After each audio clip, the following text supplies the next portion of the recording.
My name's Christopher KALIEBE. I'm the chair. I put this together, and we're 3 psychiatrists, and we're all child psychiatry trained, and we really know each other from the American Academy of Child and Adolescent Psychiatry. And we had a similar presentation we submitted 2 years in a row and got rejected on, and they didn't even return my emails after the second time. So I did not try to submit it this year for the American Academy of Child and Adolescent Psychiatry Conference. We figured we would come to a more friendly place to present what we're going to be presenting today. So the title is The Battle to Remove Political Intentions from the Road to Scientific Truth, 3 Physician Perspectives. So we're going to start off with VIDAL, who's Assistant Professor of Psychiatry and Behavioral Science at Johns Hopkins University, talking about what has occurred with schools and the silence resistance to school closures during COVID. So thank you so much for coming to the presentation. I have a lot to say about this topic, and I did a lot of slides, so I'll go a little fast so that we can hear all the wonderful talks today. But I did want to talk about this topic because it was really key for me during the pandemic, both because of my professional life, but also because I have children in school that could not go to school because the schools were closed. And I have to say that I'm in Maryland, and there's a little bit of a difference between states on what happened during the pandemic, and I'll mention that during the talk. This is my finding, nothing related to the talk. And so just first of all, I wanted to say that I think during the COVID-19 pandemic, the key thing that happened initially is that we realized that the behavior of the virus was really unpredictable. So there was also a high infection fatality rate, which means that if you got infected with the virus, you had higher chances of dying compared to other viruses initially, although that changed over time. And that caused an unprecedented change in social norms to prevent people from getting infected with the virus. And that was really quickly transmitted through social media because it's just so easy to transmit information, and we were all in lockdowns at home. So everyone adopted these behaviors really quickly. And I just wanted to mention these 2 photos because I remember during the pandemic being in Brooklyn specifically, and there was this sign of do not enter with a hoodie or mask. But during the pandemic, that completely changed, and you couldn't enter without a mask. So that's just one example of how we changed norms, social norms at that time. And again, it's very different from state to state, so I'll point that out as well. So I'll frame a little bit the talk with the bioethical principles that we use in medicine, but also with public health interventions, which are autonomy, which is the respect and freedom of choice, the non-maleficence, which is do no harm, beneficence, which is intent to do good for the patient or the person who's receiving the intervention, and justice, which is treating everyone fairly. And so initially, very quickly, we realized that a lot of children in the United States and also worldwide were out of school. There were differences in when schools reopened. Like, I know I'm from Spain originally, so I know from my family that schools were reopening within weeks in some places and quickly within months. In Europe, it was quicker than in other places. In other places like Bolivia, it took about 2 years. And there was also debate here very early on the need to balance the risk and benefits of reopening schools. And these 2 professionals were public health professors from the School of Public Health at Johns Hopkins. And in July 1 of 2020, realizing that there was no debate about opening schools in Maryland in the fall, they came up with this op-ed raising the concerns about keeping the schools closed for kids and thinking that, and just basically saying that we needed to prioritize opening schools. This was kind of ignored by the people that were making policy in Maryland, and I'll show you how. But at the same time, there were medical associations like the APA, which is the American Academy of Pediatrics, which initially they said that we needed to open schools and that was a priority. Although then they just specified later on that science should drive the decision making. But the debate about what was science was a little strange. And the CDC used this table as science, which was the transmission in the community about the virus, which doesn't necessarily really tell you what would happen in a school where you're actually doing the things that you need to do to prevent transmission. And people use these as science, but these were artificial numbers that were not real like hardcore science about all the things involved in the transmission of a virus. And then also there was these mitigation strategies, which initially we were confused about what they needed to be, but obviously some of them were appropriate. Like, you know, if it's a respiratory virus, you need to add certain things we didn't know at the beginning, so we were doing all these contact measures that then as an airborne virus, they didn't really matter that much. But I wanted to point out that the schools were saying that we needed ventilation. This could have been done by opening windows, but they actually needed like infrastructure to change ventilation. And I have to say, as a parent, that created a lot of anxiety for me, because I remember when my daughter was in kindergarten, there was conversations about renovating our high school. And she's going into high school and the school's still not renovated, so I couldn't see the ventilation happening anytime soon, and no one was saying when the schools were going to be open. There was also this talk about being opening safely and equitably, which I couldn't understand what exactly it meant, because a lot of kids needed the school and the schools were closed. So I would say that, just very quickly, the consequence of school closures, in my mind, had really five big areas that were concerning. One was the academic worsening, school absenteeism, social isolation, screen time increase, and mental health problems. And I'll go through them just to explain each one of them. But I also want to mention that there's a lot of other stuff that happened during the pandemic, including there was a decrease in referrals to child protective services. This could be seen as a good thing, but it's actually because the kids were at home and they were not in the school. There were no other adults to see there was actually abuse at the home, so they couldn't tell anyone about the abuse. There was also developmental considerations, like little children can do virtual learning the way that a high schooler or a college student could. And then there was like, suddenly everyone forgot that the schools had other roles, including like free lunches, or, you know, allowing the kids to be in a safe environment when the parents are working.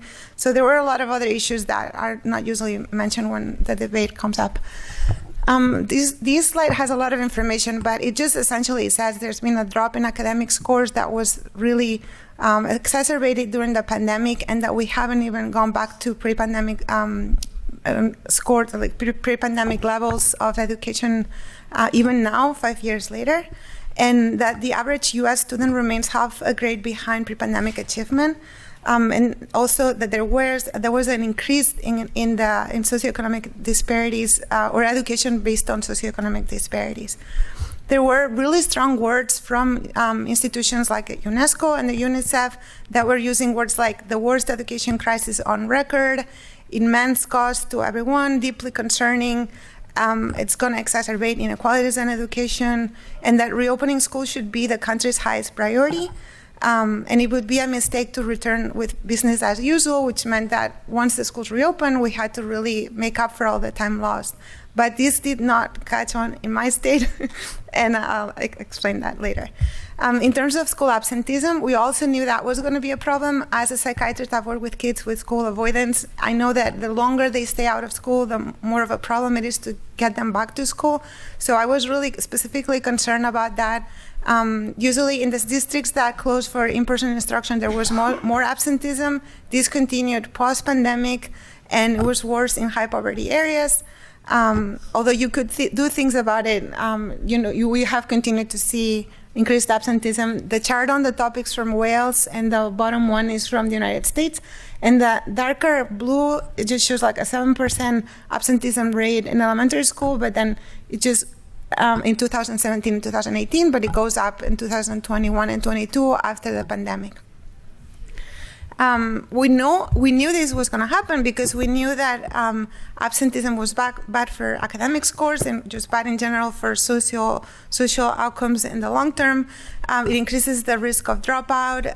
It's a better predictor of school performance than actual test scores. It's linked to unemployment, unhealthy habits, and that's why we have compulsory attendance laws from K through 12, because we know that going to school in person is really important. And then there were also structural barriers to school attendance during the pandemic when we all went virtual. We kind of ignored that some of the younger siblings were now being supervised by older siblings. I had patients who had to do that. There was a lack of internet access or computer to attend virtual classes for some kids. I have patients from Baltimore who were doing their homework on the phone. There was also lack of parental supervision for the little kids, especially for parents who had jobs like mine. I was a healthcare worker who needed to be in the inpatient unit, or construction workers. And then there was also more use of social media. And I want to reemphasize this, that the primary goal of treatment when there's school avoidance is an early return to school, and that obviously didn't happen because in my state we were closed for about a year. And then there was this concern also about social isolation, and we knew already that social isolation was a problem because we had this review that came out in May of 2020. It was a review that was done by a group in South Africa, and basically what they found is that when they looked at other times of history where there had been forced isolation for kids, there was a link with mental health problems that lasted for a few years after, and that the duration of the isolation was more important than the intensity of the loneliness and isolation. So that actual review had more citations than any other paper on the Journal of the Academy of Adolescent Psychiatry that year. And I think it's for a reason. It's because people were seeing that there was a problem with that. And also we know there was an increase in screen time and social media use during that time, which obviously had started in 2012. But all the meta-analysis and all the surveys showed there was an increase during the pandemic, and TikTok became popularized, which was another problem. And game addiction also increased in prevalence, and this was also correlated with diet problems, sleep problems, mental health, and parental health. When you looked at screen time and not just in the first phase of the pandemic, but also in other COVID waves when the schools were already reopened, what you found is that on the weekends, the time during the screen time remained the same, but on weekdays it had increased, and we never went back to pre-pandemic levels. So that was another issue. And then there was a huge debate about whether school closures were linked to mental health problems. At the time, it was really hard to argue that it wasn't, because the data was all together. The data for suicide deaths was decreased initially during the lockdowns because people were less stressed, and the majority of suicides are by middle-aged white men. But the data wasn't broken down by age. And when you looked at this study, which is actually from the CDC, what they found is that there had been an increase in suicide attempts in young girls especially, but also in young boys. So in adolescents, it wasn't the same as in middle-aged adult men. And also if you looked at by race, there were also differences by race. So there was this huge debate, and you can go to this journal of the Academy of Canada of Child and Adolescent Psychiatry, which they did a really great job about allowing us to give the different 2 points of view on whether the school closures were linked to mental health problems. I obviously was on the side that they were linked, but there was this other group that said that it was moral panic and politicization of school closures, and that it was not supported by the evidence. At the time, we felt there was enough evidence. Obviously, it is really hard to find evidence quickly when you're in the middle of a pandemic, because it takes about 2 years to publish an article. But we already had some articles and even meta-analysis of the first wave of the pandemic during the strict lockdowns that showed that there was a relationship between school closures and depression, inattention, and unhealthy behaviors in children. And that when you looked at differences in the whole population, the youth were most affected by these closures. All right, so overall, and I'm just going to move, I know you have to go, but this is what I think about the lockdowns. Not the lockdown so much in my case, I just really care about school closures. I think that it was a disaster. There was learning loss, and it was mostly impacting younger and lower socioeconomic status students. There was more dropout among older students and among girls. There was an increase in exposure to domestic violence by 8%, which is something. And then there was also an increase in non-suicide gun-related deaths. Before the pandemic, the main cause of death among young people were motor vehicle accidents. And then during the pandemic, it became guns. They had more access to guns. They were more unsupervised, so it shouldn't be a surprise. It also coincided with an increase in overdose deaths from fentanyl. That happened during the pandemic in young kids as well. There were concerns about people who already were at disadvantage having cumulative disadvantage. And then there were also, differences between the United States and other countries, because other countries may have more of a safety net, and some of our families just didn't have that. So these, I'll just write real quick. In one of the studies that I was doing, I included a question about school closures. The majority of the people that participated in the study were out of school, and the majority of them were out of school for more than 6 months. And when we asked them about whether the school closures were linked with any of them of mental health problems or behaviors, they said they were linked to their anxiety, their attention or lack of concentration, their sleep problems, their diet, their grades being worse, their physical activity being less, and less time with friends in person. And the only positives were that they had more time online and on social media, which I would argue is not necessarily a positive, and they did have more quality time with family, but that's a positive. But the point of these is that it really mimicked what we had already been seeing since the introduction of social media, which is that this generation is struggling more with things that happen inside the home, like getting depressed and anxious, and not so much with getting into criminal activity and stuff like that. But that the pandemic really, with the closures, what it did is just exacerbated a trend that was happening already, and that it just made it worse, basically. And in our state specifically, because we've been a Democratic-run state for over a century. I don't think there has been a Republican Senate in Maryland, and the teachers union have a really big influence on our politicians, which I never mind until the school closures. You could see that there was a huge difference in how they planned for reopening in the fall. Yeah, VIDAL. Yeah, they had a big influence on how we reopen in the fall. So you can see that New York and Maryland are the two great states where there was no discussion about school closures, school openings in the fall, where every other state had already started talking about it. And that if you tended to lean Republican, you tended to open the schools much earlier than if you didn't. Like Florida was green, and it was a really quick opening. And I have to say this, I'm not going to obviously talk about my politics, but I was surprised about this because I had always been a big supporter of the teachers' unions. But anyway, this is kind of the message that was being given in Twitter, where I was trying to just argue that this was not a good idea. And we were called all sorts of names, including sexist and racist and misogynist, for wanting to open the schools. So I quickly had this handle devolution into anonymity in Twitter, where initially I was with my full name and my institution and my credentials. And then I had to drop my institution from my handle because I didn't want Hopkins to get in trouble because of what I was saying. And obviously just by saying school opening was a good thing, I was getting in trouble.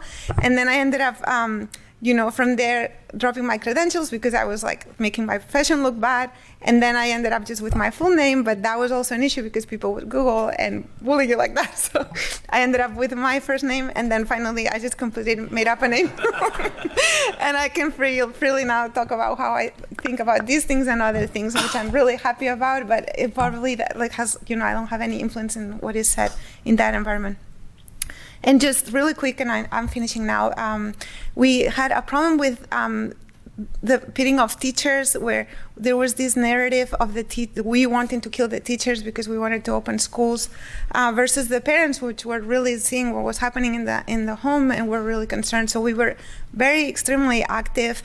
And not in a mean way. We were just writing op-eds. We went to protests. We did open letters at the local level. It didn't have much of an impact, but maybe a little bit. And then we even actually created a group called The Urgency of Normal. You can look up. But we created a whole toolkit to basically communicate what was reasonable steps to reopen schools. And you can see 3 columns here. The last one is what we thought was necessary to open schools, and that was safe, and that would keep everyone safe. But I want to also say that the message from some groups was that we would reopen only when it was safe. And at that point, I was thinking school was much safer than keeping the kids at home. And that was not what the argument was being given by other groups. So essentially, I'll say that we didn't meet the principle of autonomy because no one had a choice. There was academic and behavioral harm. There was an intent to protect the adults. That was good, but not the children. And there was discrimination of more vulnerable populations. So I think for the future, we do need to have more nuanced data-based measurements. So we can't look at the entire population and think that everyone will have the same needs during a pandemic, and especially with this virus that was affecting kids very differently from adults. We need studies that are not delayed because dissemination takes time, and sometimes you have emergencies, so you may have to base your decisions on previous data and data from decades that probably is going to repeat itself. And then we need to also emphasize protecting dissenting voices in academia. I found myself in meetings in public health where the whole concern was about teachers' well-being during the pandemic without any discussion about the children's well-being. And also be very careful about decision-making being influenced by campaign contributions, because especially when it comes to public institutions. And then also, I feel like I have to do a better job of this, but just in general, we need to be more independent of the social media pressures. Just because people in the public are bullying you, or I wouldn't want to say the term bullying, but just like, saying that you're wrong and that you're like a bad psychiatrist or that Hopkins is a problem. I think we need to be able to freely express difference of opinion without feeling like because we're harassed on social media, then we might lose our jobs, for example. And then I just wanted to thank these people, David and Chris, because they kept me sane. Actually, everyone in this list kept me sane, but it was parents who advocated for school openings. And actually, my boss was really good. He said, as long as you're polite and kind, you can express your opinion, you have freedom of expression, and as a faculty member, you should be able to do that. So that's all for me. Thank you. 5 minutes for questions. Oh, for questions. Okay. I have 5 minutes for questions if anyone else has any questions. Okay. Yeah. Yeah. What was the comparison, with Sweden on these issues that you're talking about in terms of how harmful it was? Sweden and Europe in general, they did a really good job about prioritizing the reopening of schools. Much better than we did in my state, at least. But like I said, I think some states function more like Europe, and it was interesting that the states that were, like Florida, for example, was functioning more like European countries than states like Maryland. Yeah. Go ahead. Yeah. Yes, thank you. And then really interesting. At the time, as I recall, the school closure was not framed as we have to close the school to protect children. Mm-hmm. Pardon me. It was framed that way. Right. It was framed like the children are at risk. And even at the time, the data was crystal clear. The children are not at risk, or the risk is vanishingly small. Yes. And I just wonder, and the experts, Fauci, Weingarten, I think her name is, they all framed this as protection of children. I just wonder if you can comment, this was really a distortion. Yes. It was protection, arguably, of the adults, although even that was overstated. Actually, they were safer because the transfer is less between kids and school. Yeah. Yes, exactly. No, but I mean, the teacher's self-interest is what I'm saying. If anything drove it, it was self-interest, but it was certainly not framed that way. Yeah. I mean, I remember when I first saw the news from Italy, I wanted my kids to be at home. And after 2 weeks, I started looking at, we had this board where you could see how many deaths and by age. And it was clear that kids were not dying of the virus. And then the harms were being much higher than the benefits. I mean, I could understand 1 month or two to make sure things were set up, but yeah, I totally agree. It was framed as it was to protect the children, because with the flu pandemic, it may have been the case when the flu was really aggressive towards children. But in the case of COVID, it was very clear early on that they were not being impacted that much. And I feel like the measures for decreasing transmission could have been set in schools better than anywhere else. Definitely better than at home when the grandparents had to take care of the kids, and the grandparents were more vulnerable because the parents had to go to work. So yeah, I think she was first, and then yeah. Yes. Hi. So first of all, I want to thank you for this work. I mean, to me, this is obvious, but it's just so important, and there's so much documentation. It's so important to put this in writing and document and get the data and so on. I'm also happy that there is this panel is happening, and it has fairly good attendance. But in general, what we're seeing is that there's only a slow gathering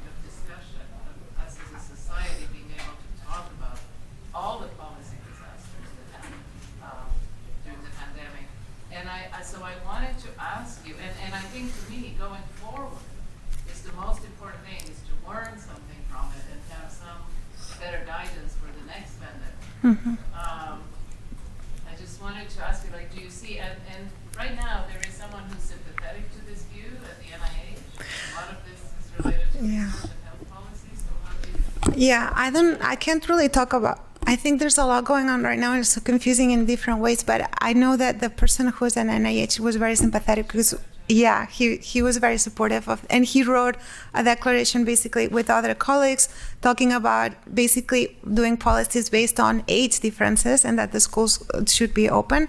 But I can talk for us that we've tried to talk about this topic. We've submitted this same panel to our professional organization, and this is the first time in 5 years that I can talk about this. So, I mean, it was hard to publish op-eds. I was really thankful for the journal that let us have a debate about it, which I thought was really good.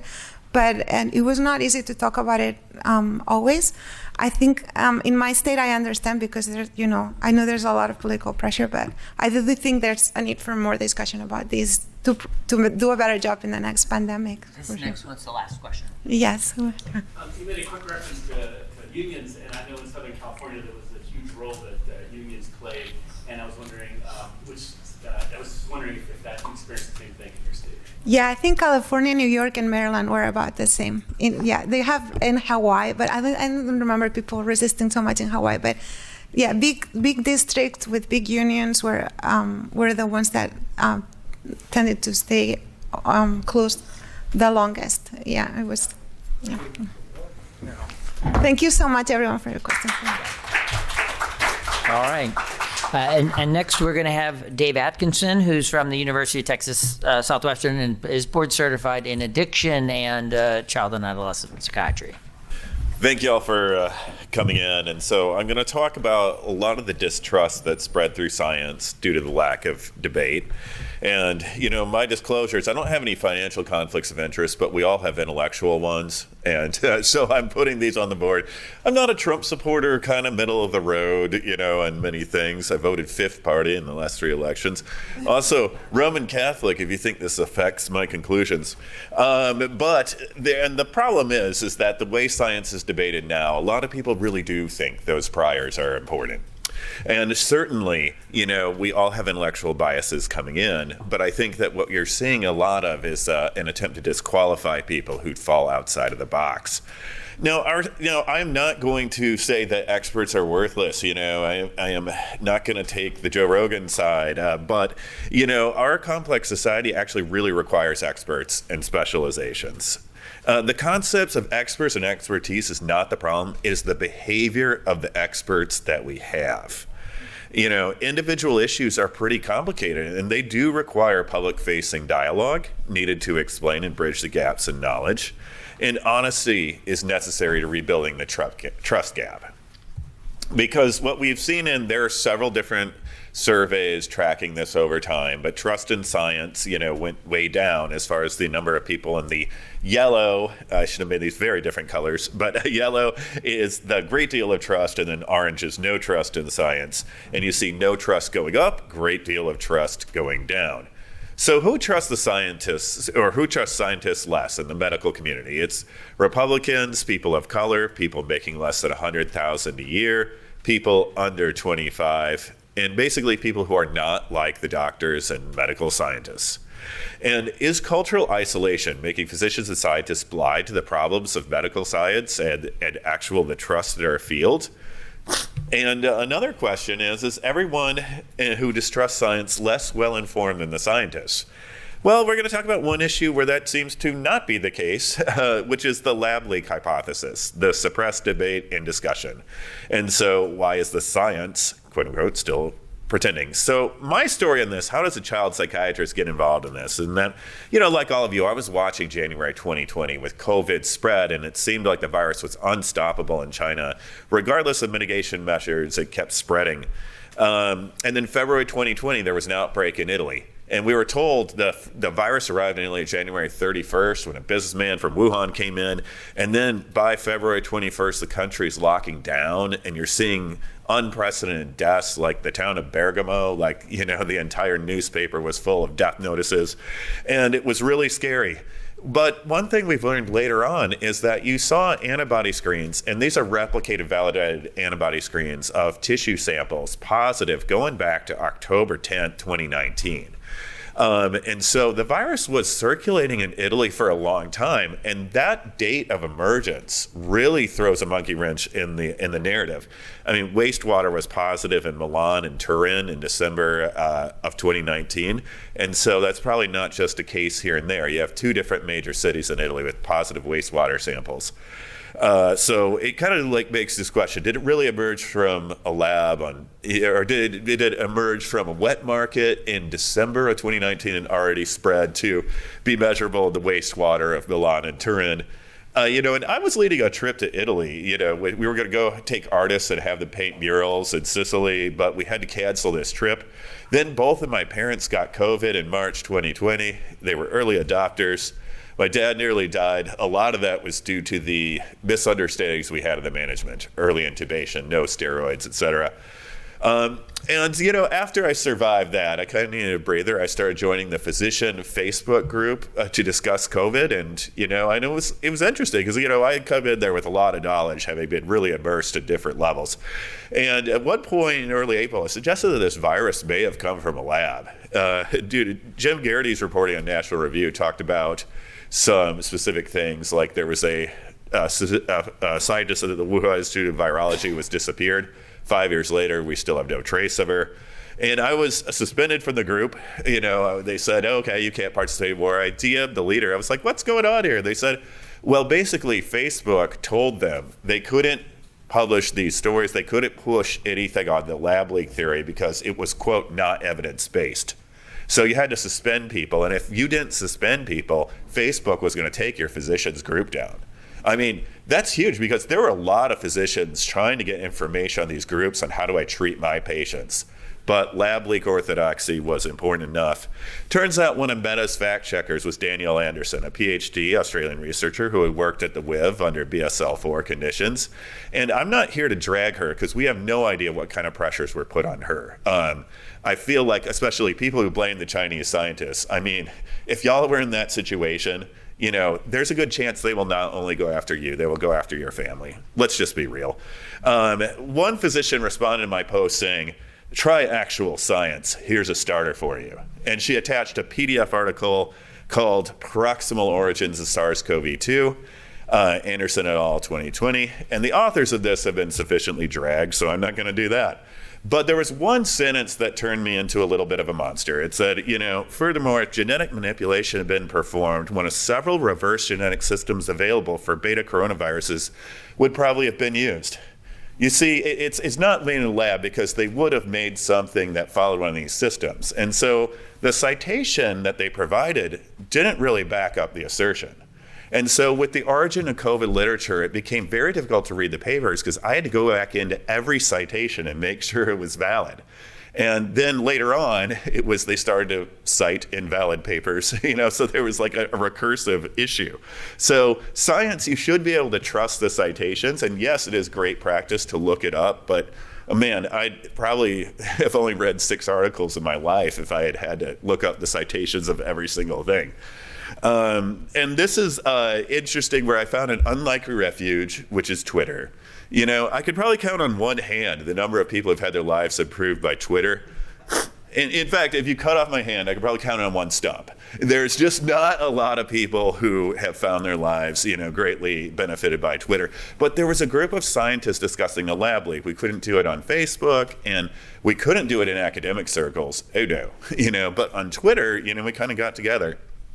And so there's a very, kind of ironically titled website called Science-Based Medicine, and 2024 are still going on. The evidence, the lab leak adherence consists of speculative hand-waving based on the Wuhan Institute of Virology. and then this misidentification of features of virus, this furin cleavage site, which I'll talk about briefly, and is evidence of engineering and extreme distrust of the Chinese government. Well, somebody needs to Google Uyghurs, but let's ask Google Gemini for advice. Let's ask them, what should we think? Well, Google Gemini tells us that there's scientific consensus for natural origin because the overwhelming scientific consensus leans towards natural origin, transmission from animals, no citation provided. And SARS-CoV-2 is not a product of genetic engineering because most scientists believe that SARS-CoV-2 is not the result of genetic engineering, no citation provided. Natural evolution has explanations for the features. For instance, the furin cleavage site is present in other coronaviruses and can arise from natural recombination events. And they did have a citation for this one, but this is one of the things where I see the scientific dialogue, it doesn't hold up to adequate scrutiny. And that's a real problem for science, not just in the lab leak, but when you lose it in one area, you're going to lose that trust in others. And so when you look at this virus, it is quite clear that this guy kind of inserted very neatly in frame. It's like all the closest none of the closest relatives, none of the lineage B beta coronaviruses have a furin cleavage site. There's hundreds and hundreds of genomes, that have been sequenced of beta coronaviruses. None of them have a furin cleavage site. And this guy's inserting itself 12 nucleotides in frame, and there was one article that asserted that, oh, hey, maybe these could arise by nature. And then when you looked at the article, they did a rather catastrophic alignment. Unfortunately, I don't have the time to go over, the molecular biology of doing genome alignments and all that. But it was really, really substandard. And one of the few articles that made it through peer review was Yuri Dagan and Rossana Segredo wrote an article that questioned the alignment and its validity. And subsequent publications have not used this alignment by that scientist. And so, again, not present in any other beta coronaviruses. And you will always hear this line that the virus bears no signatures of genetic engineering. Well, having a chunk of virus that's not in any relatives and is exactly like other scientists have previously inserted to make viruses more pathogenic, that in itself is a sign of genetic engineering. And I'm sorry, but we have to be clear about this. And they'll often say things like the furin cleavage site is suboptimal. And if you want to download the slides, I can go over this, but I think, we might put people to sleep. They'll also say, well, cell cultures would have kicked out this furin cleavage site. This couldn't have arisen in a lab.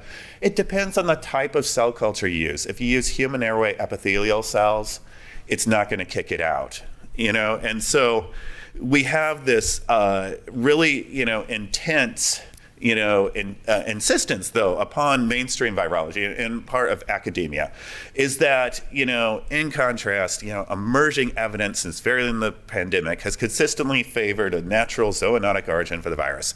This is stated in 2024. Now, this completely ignores that in 2021 in September, an absolute bombshell was dropped. Who here in this room has heard of the diffuse proposal? All right, we had one Tim in hand, a couple. That is amazing because this proposal, it was not really covered by the media. A major news outlet said they were going to cover it, but they were upset because this online Twitter collective, Drastic, one of the members talked to Sky News Australia about this. Sky News Australia never ran a story, but once you talked to Murdoch Media, it was tainted. They dropped it. You didn't hear any discussion of this, but this is basically direct quote from this thing. We will test growth in primary human airway epithelial cells cultures and in vivo in humanized mice, humanized ACE2 receptor containing mice. So what they're telling us is that they were going to take viruses and test them, and they were also going to look at spillover potential.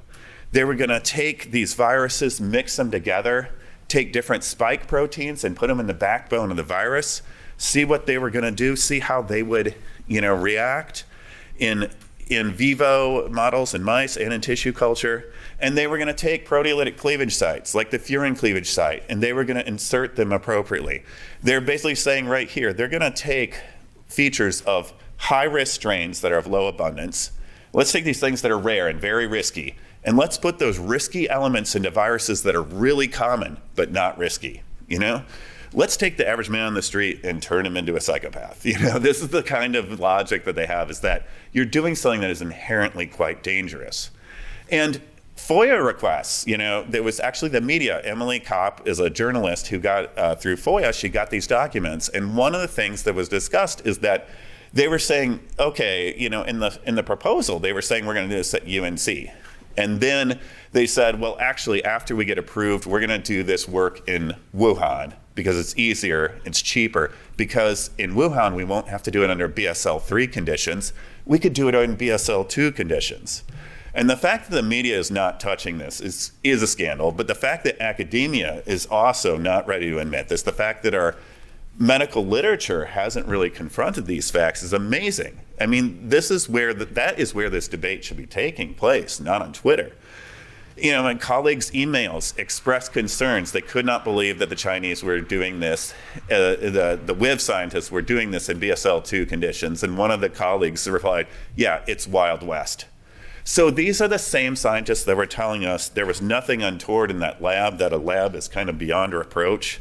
And if you look at the journals, like journal publications of, you know, January 1st, 2020 to August 21st, 2021, of things that were in major journals, you had like 35, you know, that were for a natural origin, and then 1 for the lab leak.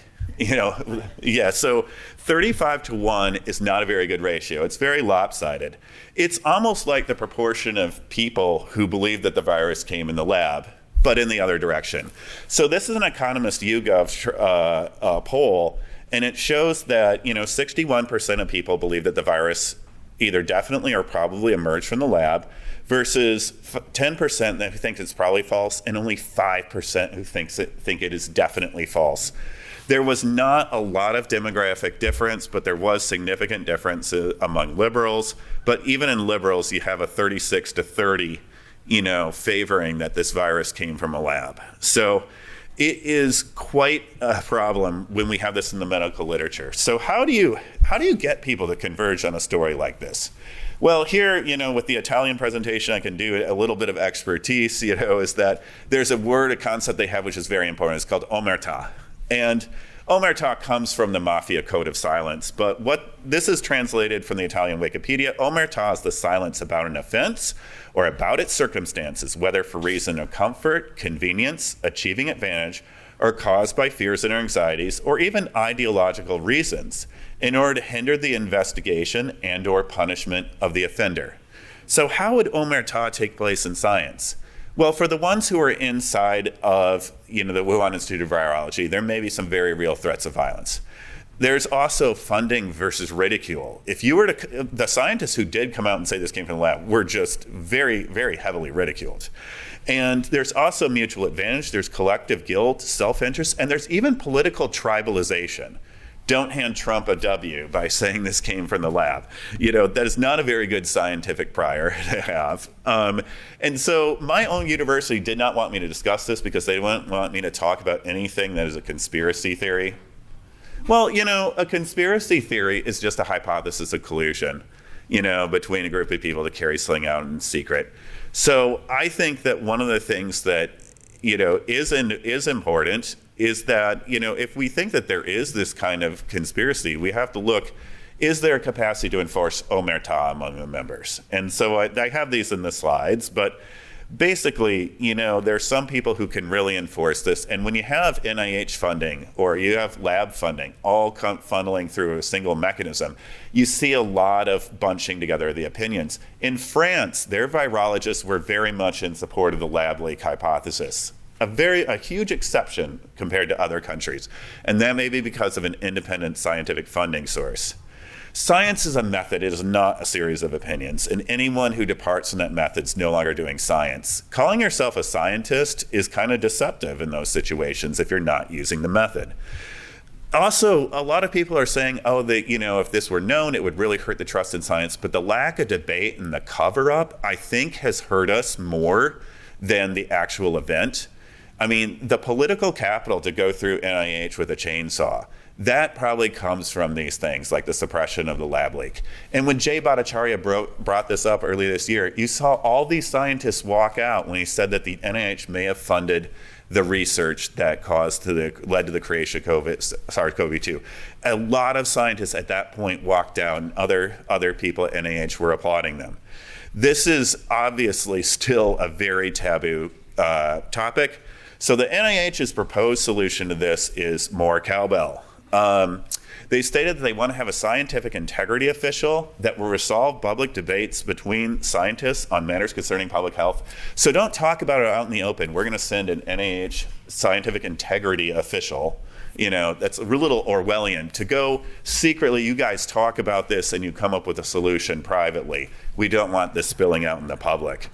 And NIH also has a new policy that explicitly prohibits political interference or inappropriately shaping or interfering in the conduct management of science or using science for inappropriate partisan advantage. I don't know what their term is when you're appropriately politically interfering with the conduct or management of science. But last slide I will say is that, you know, there was a recent scholarly article by Horton which discussed this Twitter group, Drastic, and they talked about interacting with adversaries on good faith on substantive issues, applying similar standards of evaluation of all evidence, acknowledging the limit to one's knowledge, willingness to concede errors or backtrack or reframe arguments in a way that shows responsiveness, respectful language, building trust through insight or humor to diffuse tensions, avoiding personal attacks, defending adversaries against those unfair attacks, and building trust and with effort, familiarity, sustained interaction, and a shared commitment to the values of science. This sounds like a better solution than a scientific integrity official, and I do want to acknowledge the people on Drastic and also other scientists and people like Alina Chan. Also, even though I greatly disagree with her, Li Meng Yan and an anonymous account, Dog's Breakfast, they think that this is a Chinese bioweapon. I definitely do not. But the way they were treated when they brought this up, I think could have made them a little bit more defensive and paranoid. So that is something that we need to redress. Any questions that you all have? 5 minutes. Oh, yes. I think you partially answered this already, but I'm always curious this kind of thing about what's the motivation behind suppressing the lab leak theory. I don't mean to put words in your mouth, but it was like maybe scientists were afraid it would lead to undermining faith in science. At the time, I remember hearing a lot of stuff about people being concerned about encouraging racist attitudes. Yeah. So one of the things that was often discussed was encouraging racist attitudes. But a lot of the scientists who were working on Jurassic, a lot of the scientists who were proposing theories, they were Chinese themselves. And I think, first of all, it's, sometimes racism just gets everyone to back down. And some of these statements, I think, really cause people to say, you're going to create a xenophobic environment. One very prominent virologist called Yuri Dagan said his proposal that came from the lab was equivalent to the Turner Diaries, which he and I both had to look up. It was apparently an incredibly racist track about a race war, that was written in the 1970s. And he was just like, I cannot believe this. He was irate, with this. And I think that this idea that it is racist is also, not acknowledging that it wasn't just the Wuhan Institute of Virology working in an isolated bubble here, and it was a lot of collaboration from the West. Yes? Is there a name for the cascade of false citations? Like the first paper is using a citation that doesn't back up the assertion, and then a whole bunch of papers use. Yeah, I mean, it's this recursive problem is it becomes a little bit of a domino effect because I think Chris might talk about that as well in his talk, even though it's a very different field. But I mean, yeah, I would say that the lack of trust that has come from this, it's bled into my work in child psychiatry. Like, I'm getting much more skepticism when I try to prescribe an SSRI, which is, one of our few meds that actually works, off the record. And they'll say, it's going to cause permanent sexual dysfunction, or something like that. And I'm getting much more pushback on stimulants. Are you just giving my kid meth? The entire trust in the system starts to corrode when one very prominent case shows that the method's not being followed. Yeah, so Chris might talk about that cascade of citations. I don't know. Yeah. I don't have a name. Yeah. Yes. I just wanted to comment on your finding Twitter to be a salvation. Yeah. Say if you add one more person to your Right. So during the pandemic, my husband, who's an economist, Uh-huh. he was trying to track the pandemic in order for economic forecasts. Yeah. And he very quickly found that he was following the publicly available data, and he said, first of all, what he very quickly found out is that the actual data, if you care to download and look at it, it's nothing like the headlines. Yes. Typically, the headlines are way off. Uh-huh. Hospitals are near capacity, and then we look at the hospital and they're not anywhere near capacity, and so on and so forth. But eventually, the data got changed. So at some point, the CDC changed the definition of a COVID death. Yeah. From COVID to dying with COVID, and that's when it made all those analyses impossible. Yeah. So this gets to the question of, I think maybe that hopefully this is a discussion that will start in our society. What is an expert? And who do we trust? And there are two definitions of an expert. One is somebody who's credentialed by Yep. institutions, and the other definition is someone who actually makes predictions that turn out to be correct. Yeah. Right. You know. And in COVID, I mean, there's a whole ecosystem that developed on Twitter. Yeah. So people who are not experts, many were working in finance. Uh-huh. And they're doing really good analysis. But they were hit. I mean, at some point there was an article from MIT saying, analyzing the social hubs, and there's this person who spreads misinformation. Oh, right. They're not even experts, but they were correct. Yeah. Right? Yeah. So anyway, I mean, this is definitely a way to use. This is a case in which social media conveys information, definitely not disinformation. Okay. Unfortunately, we only have time for one more question. Yes. Thank you so much for this presentation. It's fabulous. A question that you didn't touch on, but I'm wondering if you have an opinion about it. I'm sure you do. The drugs that were offered, hydroxychloroquine, the antimalarial, and ivermectin, do you think there was a similar thing happening where there was a silencing of people who were advocating using these medications to treat? Well, that one's difficult, and I'm not quite prepared to talk about those, but I think that, they did a fairly good evaluation eventually of hydroxychloroquine and said it wasn't really effective. There was an early study that came out that was using entirely fake data from, I guess, some firm that was nominally based in Chicago, was just generating fake patients, and it made a huge headline. Nobody vetted the data, even though it looked really sus. And similar things happened on the other side with a study supporting ivermectin from South America and one from Egypt. These studies looked really sus when you looked at the primary data, and they were kind of saying, oh, this is why ivermectin is good. But the thing is, at that point, the public's trust in science had already gone away, and then they took a long time to formally and properly evaluate these treatments. And I feel like there was so much badgering about don't do this before we had the data. It was kind of an example of the elites, the experts acting like elites and, kind of congratulating themselves for data they didn't have and, telling you don't do something. And that's one of the things I think we need to be much more honest about what we have data for and what we have data against, because the lack of trust, I think, really confused people. All right, so I'm a psychiatrist at the University of South Florida, and I'm going to talk about the medical societies. And I'm going to particularly focus on, two of the more controversial issues, but really important issues, gender and race. And, the theme of this conference is power, responsibility, and truth. And I think this is really, on point for this conversation. I am a forensic psychiatrist, and I have been in court talking about gender-affirming care issues. I'm a professor at USF. I am the co-chair of our Heterodox Academy campus. And I mostly have worked in juvenile corrections or resident clinics or what are called federally qualified health centers, which are sort of primary care clinics.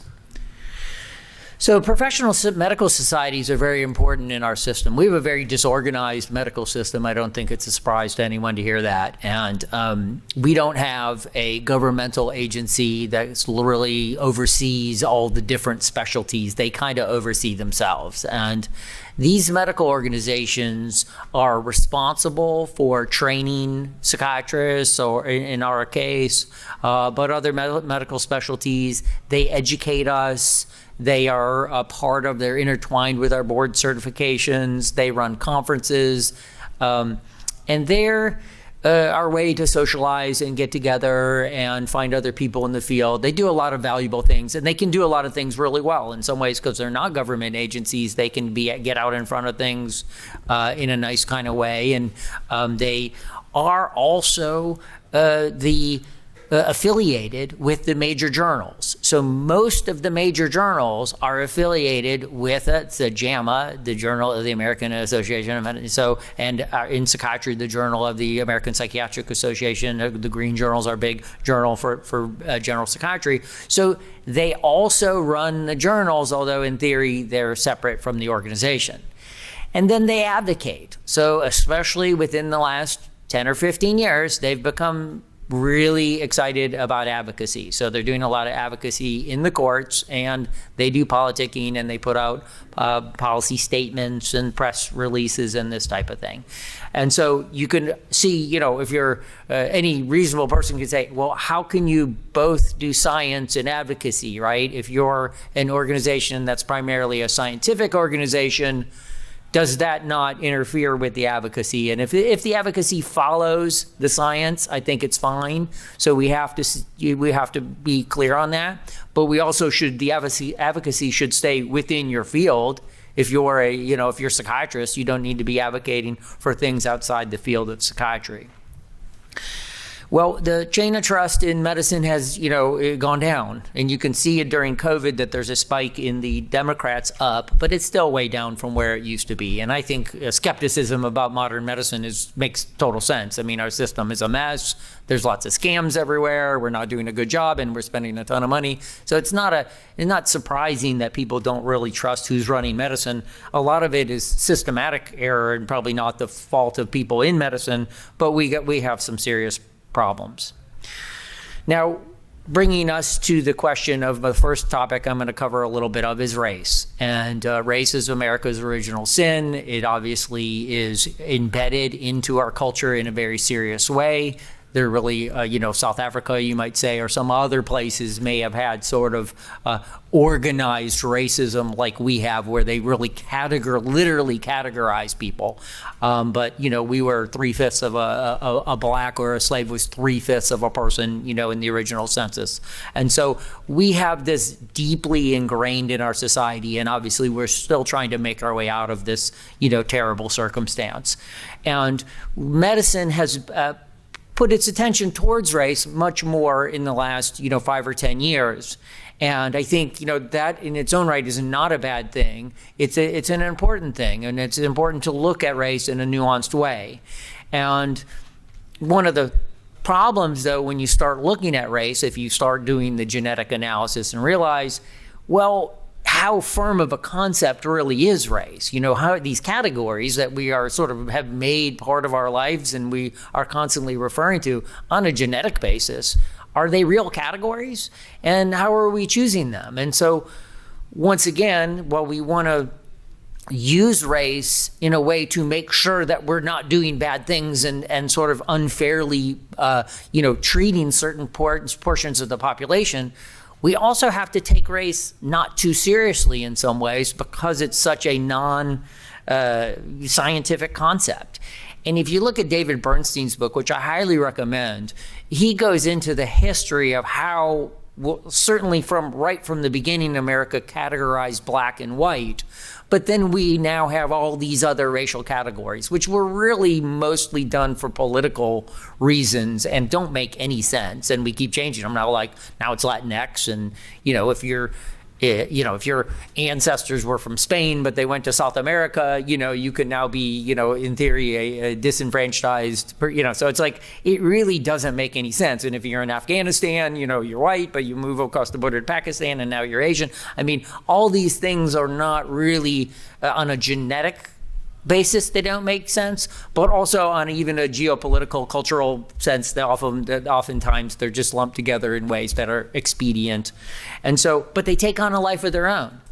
And the complexities are that race is going to intertwine with socioeconomic status and all sorts of educational status, all sorts of other things are mixed in. And how are we going to tell which of the factors is causing some of the, disparate outcomes and problems?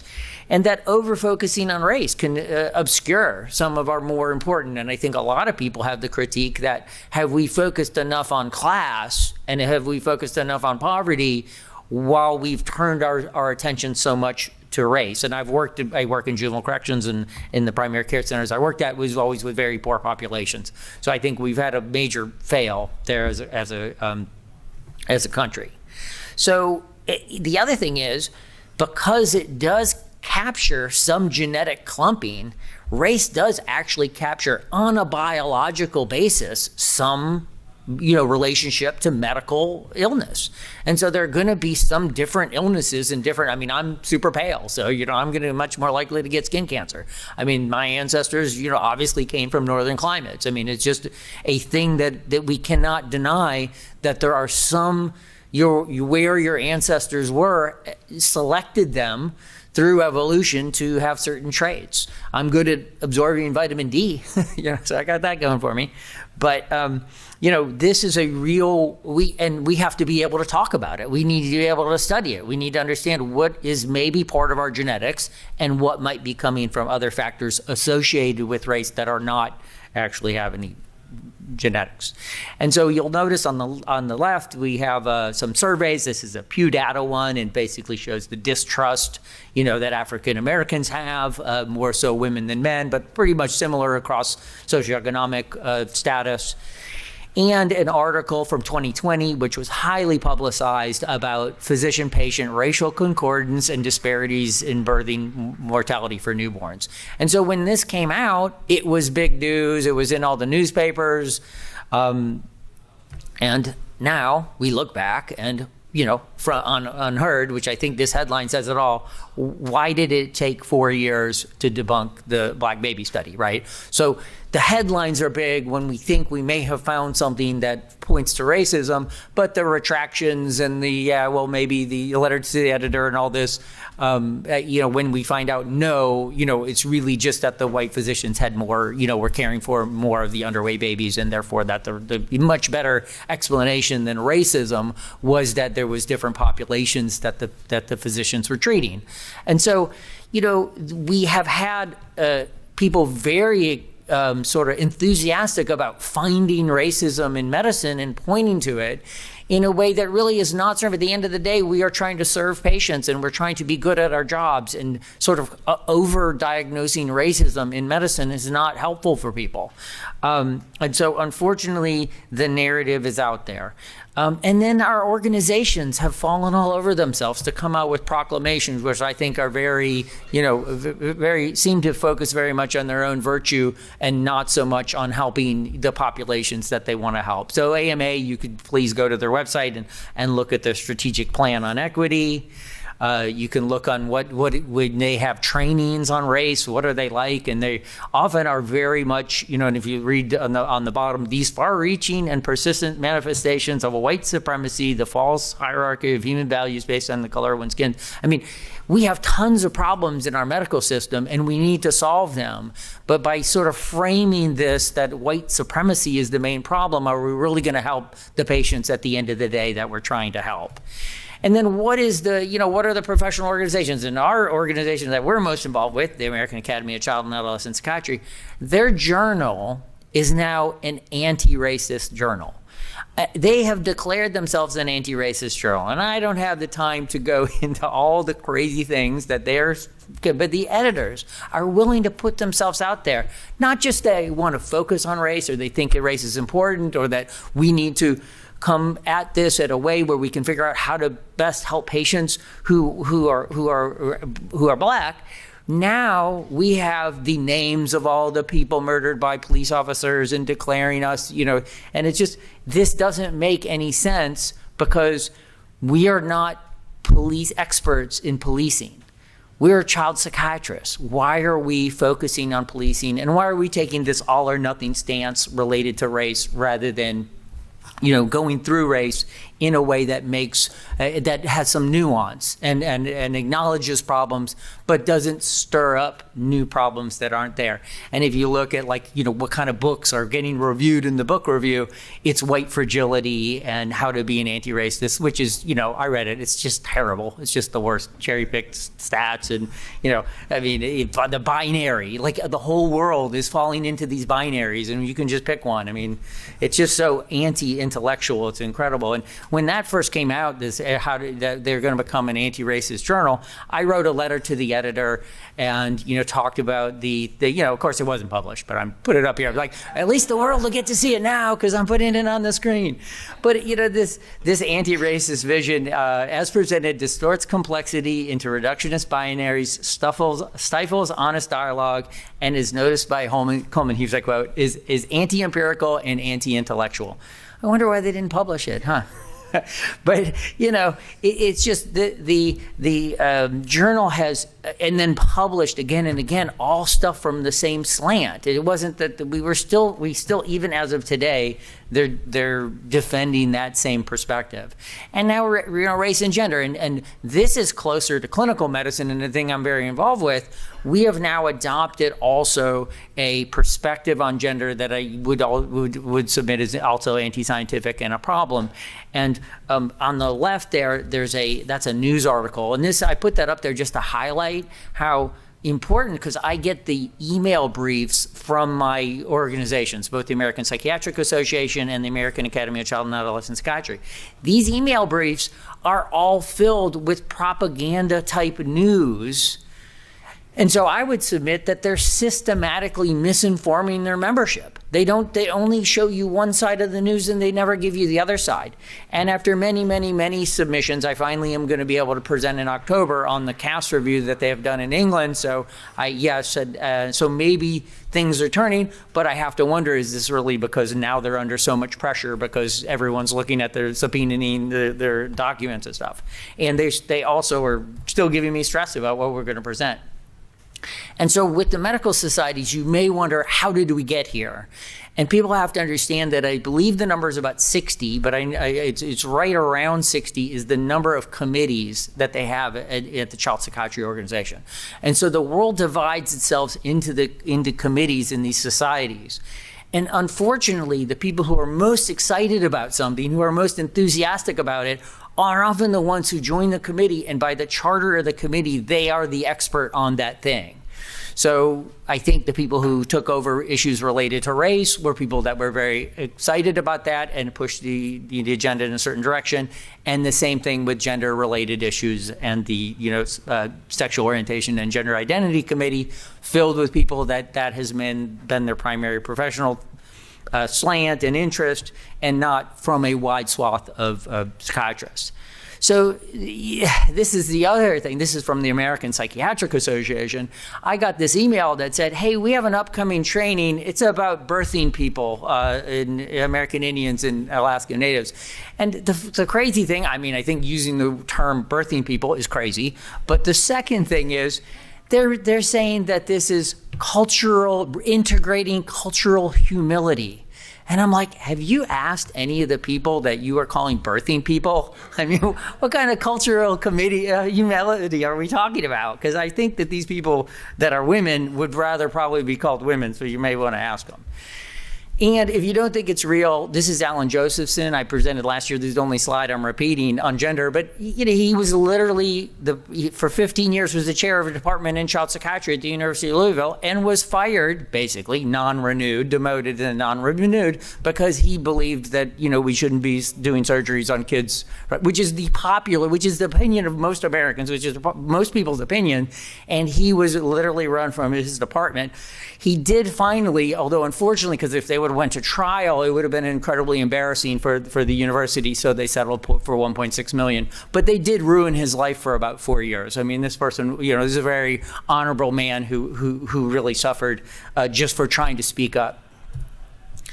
And you have to also look at the language. I mean, this is the complete opposite of the, HXA way. The president of the American Academy of Child and Adolescent Psychiatry came out with a press release when Florida passed a law which was just saying 3rd grade and below, you can't talk about sexuality and it should be developmentally appropriate after that. So that's a law that doesn't mention trans, it doesn't mention gay, it doesn't mention any of those things. And our press release says Florida's Don't Say Gay or Trans law stigmatizes LGBT, and he says it's unconscionable to target and harm LGBTQ plus youth and families. This regressive approach to education, so the kind of inflammatory, you would think psychiatrists would have a common humanity message and would not be tribal and would not be out attacking people. But here we are in modern America where our professional organizations are so politicized that they want to come out as attack dogs on any bill that they don't favor. The Endocrine Society, just the same. I mean, look at this 2022. Puberty blockers are a safe, reversible, and conservative approach. They're conservative.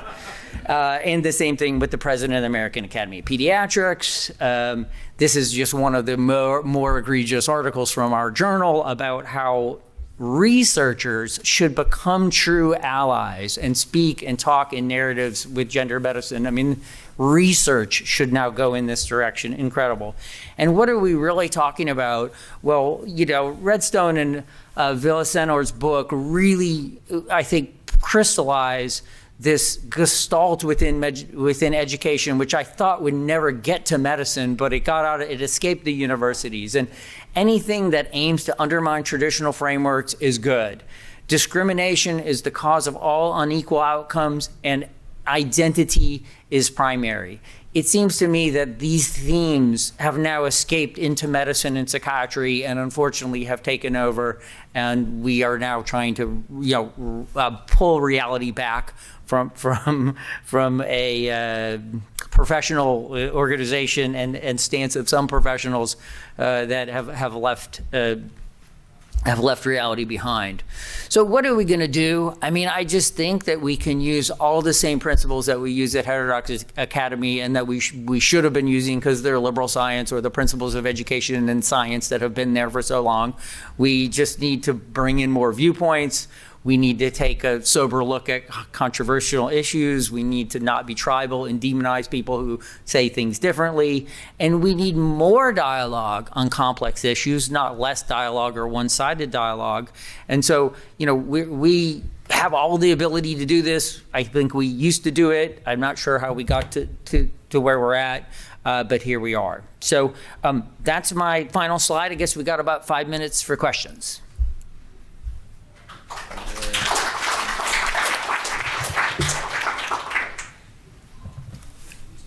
Yeah, thank you for this. This is super interesting.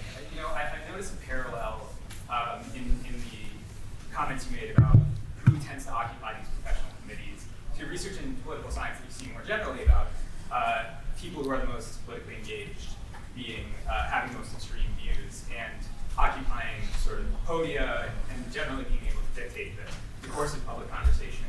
And this seems like a deep challenge for both academia and for society more generally, because there's a certain kind of efficiency logic by which those people have landed in those positions. And like just by virtue of natural processes of sorting, that we've lubricated in a variety of ways, social media and through better determining who might want to go into different fields or whatever. It seems like the people who would be perhaps least amenable to this HXA way are being systematically sort of tracked towards the positions that set the discourse and agenda of these organizations. And so I wonder how you think I don't know if this is something that you're thinking about as well, and if there is some sort of larger sort of systemic problem, and if there are solutions to it, in addition to sort of attempting as best we can through our educational organizations and advocacy and elsewhere to advocate for this sort of thing. Yeah, no, and you're 100% correct. In fact, the head of the program committee for the Child Psychiatry Conference has admitted to me in an email, which he shouldn't have, but that yes, these committees are too skewed. Ask the president to get on the committee. Of course, they hate me now, so they're not going to put me on the committee. But yes, that's because we need some mechanism to get like the regular people onto the committees, not the ones that are most animated. The other thing is money, because the only people that get paid are the people that have the endowed chairs on this or that thing. So there's, basically we're volunteering to be part of these committees. And so, you have a little bit of a money influence, and then you have the people who are most excited. So I think the presidents or the heads of these organizations could do it a little bit. But yeah, we need a fundamental, realigning of priorities and a way to get the sort of normies onto the committees and the advocates and the, people who have one issue that they're really, animated about to, not be the ones running the committees. So yes, I think it's same all over academia, and we just need to acknowledge the problem and talk about it. Well, thank you, Paul. That was really terrific. And we all knew this, but I laid out so elegant that I really appreciate it. I think across the three of you, one of the things I noticed was that instead of having a debate about whether A is true or not A is true, oftentimes one position of virtue gets attached. But I'm wondering if I could talk about this process where a particular position gets, I don't know, a stamp of or connection to of being virtuous, and then suddenly that it doesn't matter. Moralized, yes. All these debates become moralized, and it's as easy. We've already, sort of decided that the good people think this way and the bad people think this way. And so, yes, it's terrible that we have taken complex, nuanced issues that we really need, full discussion of, and turned them into these all or nothing moralized issues. Yeah, and I would say that it also on the lab leak debate, it came out that I mentioned something like this to a colleague, and she just gave me this look like, ooh, and I was talking to like my former mentor or my former training director, while I was getting my COVID vaccine shot, and I was saying, yeah, there was a good chance, I think this probably leaked from the lab, and there were two doctors who kind of like turned around and just gave me this stare. So it's not just that one idea is given the stamp of virtue, it's that they're poisoning another idea and linking it to racism, linking it to sexism, linking it to misogyny, homophobia, who knows, Pinochet, whatever they can do to kind of like bring this to, some kind of a very, and oftentimes it does, you're trying to link it to a rather right-wing point of view, like anti-vax. And I'm like, no, we need to really separate all of these issues. I mean, you can believe different things about these topics. It is, this guilt by association is not a very efficient way to conduct a debate. I really like this last slide about the HXA way and the thoughtful discussion considering well-being points. I will say this is my first time at this conference, and I've actually been a little bit surprised that many of the presentations, I haven't been seeing this model. I was curious if you could reflect on like the own presentation that you just gave. In what ways do you see yourself in this presentation as modeling the HXA way? Because some of the things that were raised in this, certainly the not demonizing one viewpoint or the other. At the same time in the presentation, you dismissed certain books as being garbage, pieces of trash. They want us to do research on this, great, like kind of offhanded, and it would seem that, and what kind of I was thinking this community would model more, is the surfacing of views that might go counter to orthodoxy or particular mainstream perspectives, but actually a little bit more measured engagement of both sides. So I was just curious if you could reflect on that. Yeah, I mean, I'm 100%. I'm not as good as Jonathan Haidt at doing the well, they say this, and, I mean, it would be perhaps ideal if that's the case.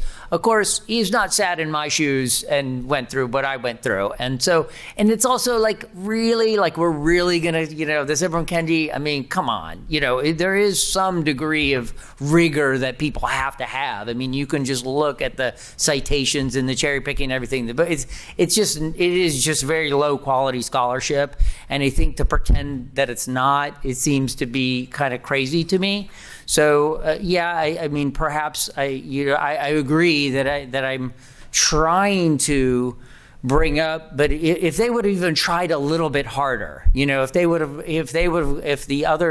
the people in our organizations would have actually, properly cited things and brought up things, then we would be having the type of dialogue that we should be having. It seems like they don't even try. They don't even fact check.